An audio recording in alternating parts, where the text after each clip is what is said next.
रोज सारखा मनावर दगड ठेवून मी उठले सकाळी 6:30 वाजता आणि गेले जॉगला. Thanks to my memory I forgot my headphones. घरी येऊन मस्तपैकी तेलाने चंपी केली वाईल वॉचिंग फ्रेंड्स आणि मम्मीच्या 4 शिव्या खाऊन मी गेले अंघोळीला. त्यानंतर मस्तपैकी एस्थेटिक ASMR करून it's time for my coffee. मम्मीनं नाही म्हटल्यानंतर ऑब्व्हियसली मीच कॉफी करायला घेतली आणि त्यानंतर ही मंदिराज स्पेशल अशी कॉफी तयार केली. वाव! त्यानंतर स्वतःच्याच पाककलेवरती खुश होऊन स्वतःला निहारत बसले.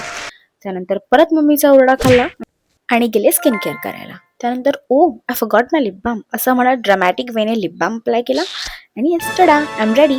देन अगदी जागरूक राहण्यासाठी अगदी शहाण्या मुलीचं नाटक करून मी वाचला न्यूजपेपर, जे मी रोज वाचते बाय द वे. किती ओह गुणी ये! आहे मी. मग मी माझे सगळे टास्क माझ्या प्लॅनरमध्ये लिहिले आणि then I made my to do list. After making my to do list I finally started working. Yes, this is me and this is how I start my day.